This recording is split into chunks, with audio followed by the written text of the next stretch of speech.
This is The Unhappy Millionaire, where entrepreneurs and other top performers discover how to go beyond the bank balance to create thriving, joyful lives. For more, visit theunhappymillionaire.com. Now, on to the show. So, Tal, I had some of the worst work habits you could imagine when I was younger. And I think it really came out of high school where I was bored by everything they were doing. So I'd ignore it and just read philosophy on my own. And then I got a job, but it wasn't what I liked doing. So I'd get it done as quickly as possible. And then I'd go and write about philosophy, read about philosophy. So then I got my first job writing about philosophy. And I was really terrified that I had built into my character a completely bad work habits, laziness. But that's not what happened at all. Once I was actually doing what I was passionate about, what I was excited about, I found it almost effortless to devote real self-discipline, energy, rigor, holding myself to a really high standard. And so we've talked a little bit about the importance of passion just for that motivation to show up every day and as the reward for why you're putting in so much effort. But I've heard you say some really inspiring and interesting things about this issue of excellence. And I thought we might dive into at least a part of that discussion today. But what do you think about this connection between passion and actually being able to execute on what you're doing at a high level?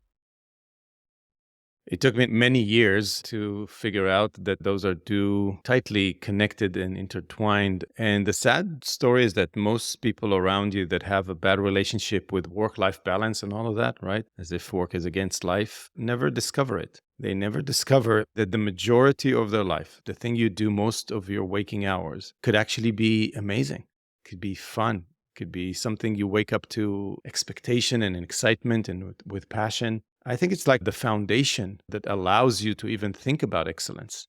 If you think about the main achievers of the world, people we look up to all the way from the men who built America for me and the Steve Jobs of the world, right? If you think about how they think about their work, it's chosen, it's important, and they don't need anyone to motivate them. And everything that has to do with excellence and getting the results you want, or maybe exceeding the results, for me, is standing on this platform that says, I know what I'm doing and I love it. Then you are free to think about how do I make the most of it. But most people are not even stepped up on this platform. They're moving around, trying to do the best they can, knowing that this is not really important. I'm doing this for money. I'm doing this for prestige or something. It's a prerequisite for excellence, as far as I'm concerned. This is why the way I interview people is, why are you here?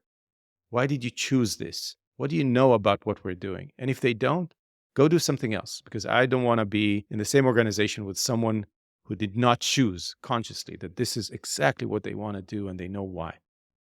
What's a bad answer to that question sound like?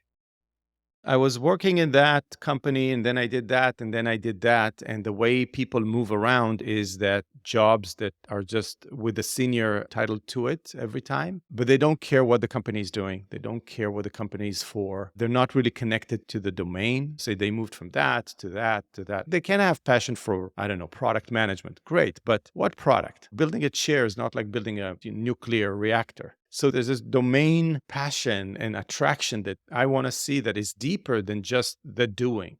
And so most people are optimizing for the skills and not for the domain that they're in, the subject matter itself. And that I find very suspicious. So telling me it's because it's a project management role and I love project management. Who are we as a company? You ask them and they say, I read a little bit. You guys are into philosophy, right? Or you guys are into technology, right? That's going to be someone I don't want to work with. So when you think about excellence, now there's one issue I want to dive into, but just at a high level, maybe you could paint a picture of when you think about excellence in the direction of something that matters to you. What are some key themes that are central to your thinking? So as I said, the pillar is being in a place where you see the thing that you make, the vision that you have to make something in the world important, and you can talk about it for an hour. I remember one kid came in and explained to me why bridges are the most beautiful thing in the world. And when I asked him, tell me more about bridges, and he named one after the other and when it was built, and one in Australia and one in, I don't know where, in the United States. And he actually has a bucket list of visiting all the major bridges in the world and so on and so forth. And then I asked him, so why are you here? This is a tech company. And he said, because it makes money. And I said, go build bridges. So for me, that starts with that. But the other aspect is once you know they're in the right place, as far as let's talk about, let's say, a candidate, right? What is their attitude toward work? Do they find it important? Are they serious about it? Things like, do they have a sense of curiosity, of learning? Because you want the learners, you want the people who get better every day. I remember I started the flight academy in the Israeli army. And people came in with certificates and their licenses and so on. They prepped for 2 years. They knew how to fly a plane. I had never held a stick in my life, and I passed what they call the check 10. It's called check 10, which you fly 10 flights. I passed and they failed. They could take off and do maneuvers in the air and land. I couldn't do anything. And I passed and they failed because what the Israeli Flight Academy is looking for is the trajectory of your learning curve. That's it. They know that in a year from now, you'll just pass them because you learn faster than them. So it doesn't matter how much you know, it's how fast you learn. A sense of an uncompromising attitude. So you say, what if I offered you a different job? I always trick them by saying, what if I offered you something else? Would you take it? And say, oh, yeah, of course I'll take it because they want the job. That's a bad answer. A sense of urgency, a sense of responsibility and ownership. So I asked them about, okay, so tell me, oh, so you were the captain of your football team. That's amazing. Okay, tell me a little bit about that. I remember someone who interviewed with me and she said, I was the captain of the lacrosse team. And then I got injured and I sat on the bench. And the team voted and convinced the coach that I will still be the captain, even though I'm sitting on the bench. It's like, oh my God, that's someone I want. And she turned out to be one of my best employees ever. So this attitude towards work, the responsibility, the ownership. And another thing is a sense of urgency that I think is really important. Do things fast, do things today. Don't wait. I hate with people, okay, it's like, yeah, let's do it. So why? Time is of essence. Let's do it quickly. Let's do it fast, not at the cost of excellence and quality, but let's do it as fast as we can. Let's challenge ourselves. And to give you an example, at one point we had to refactor all of our software. We started building a software company and then we decided that it's the wrong software.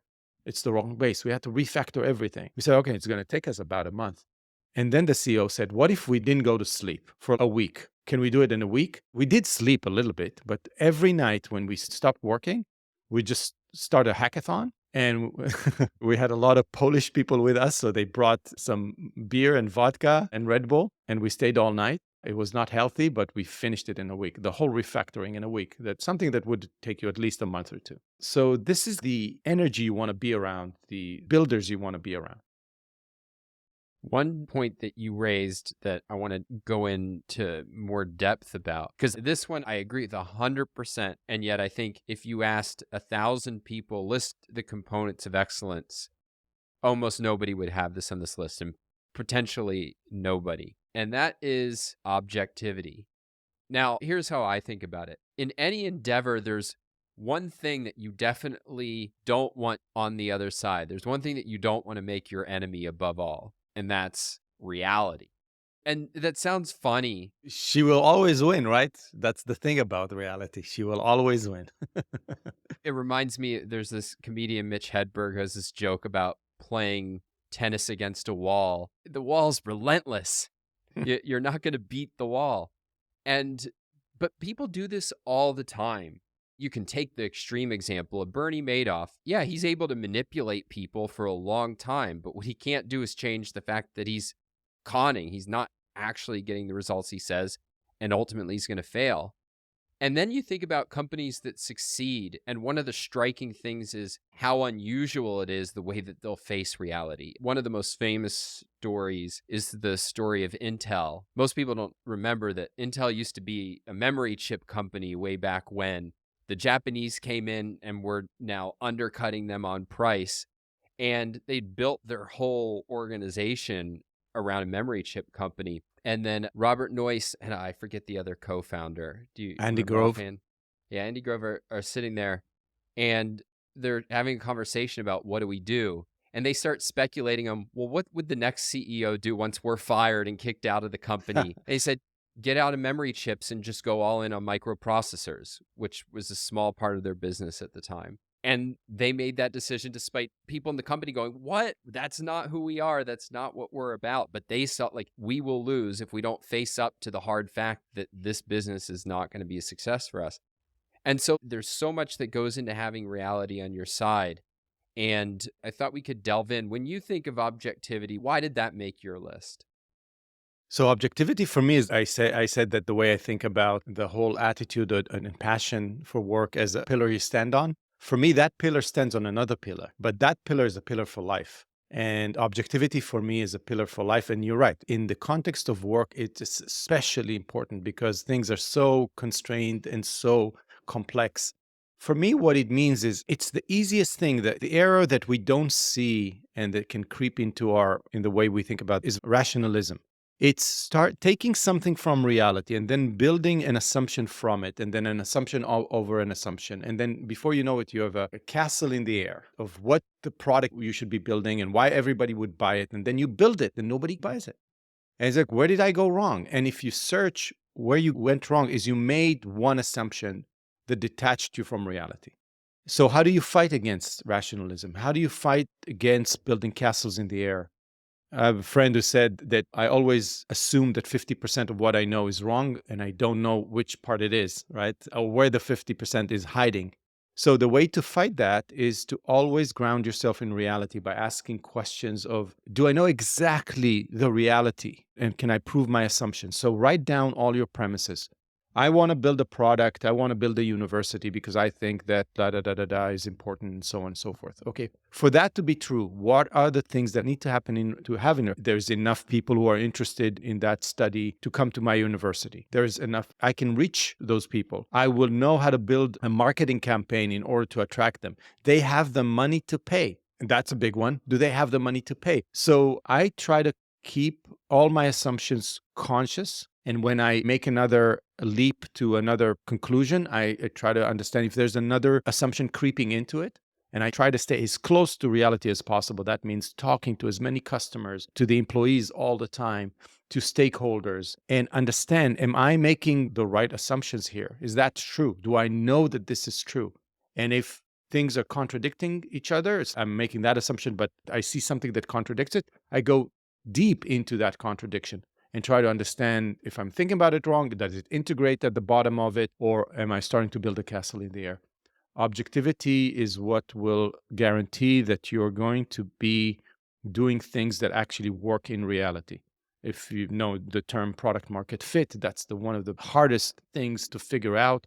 And there's so many things. I love the book called Can You Pass the Mom Question, right? Which is, if you tell your mom I'm going to build something, she's going to say, yeah, of course, it's amazing, and so on and so forth. But in order to really know if people are going to buy it, you need to be super objective and put all your assumptions aside and all your excitement aside, all your biases. I ask myself, am I aware of the biases that are driven by the fact that this issue is familiar to me or convenient to me because I know how to do it? So you ask yourself why 9 out of 10 startups fail is because their assumptions are wrong. And you can know if you're wrong really early. And good investors, by the way, they're not magicians. Some people say, oh, this investor is amazing. No, they're just objective. There's something really profound that I want to underline here because, look, we can proactively make reality our enemy. One of the real tragedies and evils in human life is what you can think of as evasion. It's you're not just failing to face the facts, you're actively pushing them out of mind because of bad feelings, guilt, fear, pain. I remember, have you seen the Gordon Ramsay show Kitchen Nightmares by any chance, Tal? No, I know Gordon Ramsay, but I didn't see that. So in this show, he goes into failing restaurants and he points out all of the ways in which it's gross, your marketing is awful, your food's disgusting, and he's going to help them fix it. And what you see in case after case after case is so often that the owners of these restaurants are unwilling to hear it. They don't want to deal with that idea that my food isn't good, that my restaurant has a bad reputation, and therefore they refuse to do the things to fix it. And they're unwilling to look at the facts, even when that's the only thing that can save them from losing their life savings, from their dream. And you really see the destructive power of evasion. But it's not enough just to look at the facts, to not evade. I think what you're highlighting is you have to proactively challenge what you assume to be true, what you want to be true, what you believe to be true, that you have to put in the effort in order to really question what you think if you're going to have any shot at actually getting reality on your side. I don't remember if it was Charlie Munger that said people will go to long, long distances just not to think. And what he says, and then he goes, I think, and explains, but look, we can evade, but I think there's another thing which is driving the evasion, which is your emotional world. Sometimes when Gordon Ramsay walks into your restaurants and shows you the truth, now you have two choices. One is to face it and do the work, the inner work that needs to be done by shattering some of your deeply held premises, like I'm a good chef, this is a great restaurant, and so on and so forth. Or you're going to be managed by your emotions. And it's very hard. You can say it from my own experience. Changing the way you think about things is hard because of this way you've integrated those things. And what stands between the way you've integrated things into your subconscious and your thinking are emotions. And the mechanism that communicates your deepest integrations into your conscious mind. And that's something you're seeing and getting as a what does one need to do in order to change that? You know how hard it is? What it means, what Gordon Ramsay actually tells them without telling them, is you need to go back home. You need to talk to yourself over and over and over again and change the mind of your subconscious mind, which is deeply sometimes not accessible to you, and change your subconscious mind's mind to give you a different attitude, a different emotion of like, you're wrong, my kitchen is clean. But no, you're right. I think my kitchen is clean, but it's actually dirty. And I accept that. And I'm going to do the emotional work to objectify myself, let's say, and start dealing with what's in front of me. So I give a little bit of slack to people who find it really, really hard to be objective about things, especially things that they care a lot about, like their work. Because you're coming into a company, and I did that many, many times. I came into a company, and the truth is glaring in the face. You guys don't see it? And I say, no, we don't see it. We don't understand why our product is not growing. We don't understand why we're losing money. And from the outside, it's like, of course, like just do the math here and see what your customers are telling you. Or just talk to your five-year customers. And it's so hard to see from the inside because you invested and you convince yourself about truth. And that's what I try to warn myself because I'm in a business and I spend 24 hours a day thinking about it to the point where someone stranger from the outside can come in for 5 minutes and see truths that I cannot see. That's what I'm trying to fight. That is a really unusual view of objectivity. I think if you ask the average thoughtful person what objectivity is, they'll think about it as setting your emotions to the side. And what you're describing is no, what you need to do is, yes, you need to distinguish what I think from what I feel.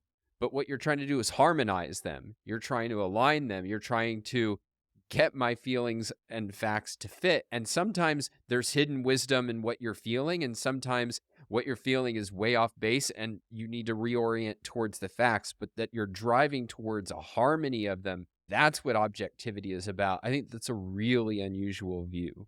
Exactly. And the way I think about my feelings and emotions is that they're the fuel. I cannot give up on my fuel. They're driving me. I mean, my passion is an emotion. My happiness is an emotion. My curiosity towards something is an emotion. And I feel like I have to harmonize my subconscious mind that is triggering those emotions. So the emotions will actually be in a straight line pointing towards what I want to do and are aligned with reality. It's like a field where all the vectors are in line with reality and not pointing in different directions. But I do need them. So you're right. A lot of what people say, let's put feeling aside completely. We're unemotional about this. And then you see people losing the fun. The problem with big companies, people think that big companies are bad. I think big companies are amazing because they're successful. But it's almost like a pathology of big companies is they bring in people that take the fun out. And what you see with big companies, they bring so much process in and just squeeze out all the passion out of the company.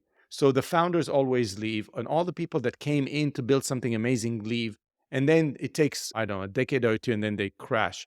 So that happens because you forget that the passion needs to stay in, and the interest and the laughter and the excitement and needs to stay in. And for me, that is what you lose when you don't work with your emotions and bring them in and align them rather than suppress and repress, which is what a lot of people in business do. They try to think about their job as unemotional. You keep the emotions outside of the office because we're here dealing with pure objectivity and science. So why do you want to study this? Why are you even in the lab studying this? It's because you love it, right? So how can you separate emotion from objectivity? Objectivity is an objectivity of the way you think and feel about the world. So if you were to try to summarize this connection between objectivity and excellence, how would you think about it, or how would you put it? In an all hands meeting that we had in our institute, I was thinking about how to communicate that to employees in a simple way. And I did that in a way that we're sharing the way I ask myself questions about specific aspect of what it means to bring excellence to your work. And one of them was objectivity. So the question I asked is, do I know the exact reality of what I'm managing? And that says a lot. But if you ask yourself that question and list down all the realities that you know are you're confident are true, and am I aware of biases that are driven by, again, what is familiar to me, what is convenient for me because it's aligned with what the way I think? And I always try to find suspicious contradictions in the way all of my assumptions aligned. And then I answer myself and I shared a little bit of an introspection that I do about it. And I said something like, I think I'm objective about what I'm managing right now. I keep challenging my assumptions, knowing that I might be wrong about the things I'm sure of today. I try to talk to as many donors, employees, students, and every prospect at all stages of our funnel. So, as much as I can, so I can constantly challenge my assumptions. I can give you an example. We started building a product, and I knew that it's an expensive product, but it's so good, people will pay for it. Just to find out that the people that are supposed to buy my product just don't have the money. They don't have this kind of money. So, I want them to want it. They do want it, but they cannot pay what I have to invest in giving it to them. So, what do I do? That was the reality I had to face, to say, I've invested so much, 2 years of my life to build this product. It's too expensive for them. What do I do? That's how I think. And in general, every time you want to ground yourself with objectivity, ask yourself, what are my assumptions? Can I list them down? Can I validate that each one of them is true to the point where you say, it's like 2 and 2 is 4? I know this is true. It's obvious that it's true. And try to find people who will doubt and challenge your assumptions.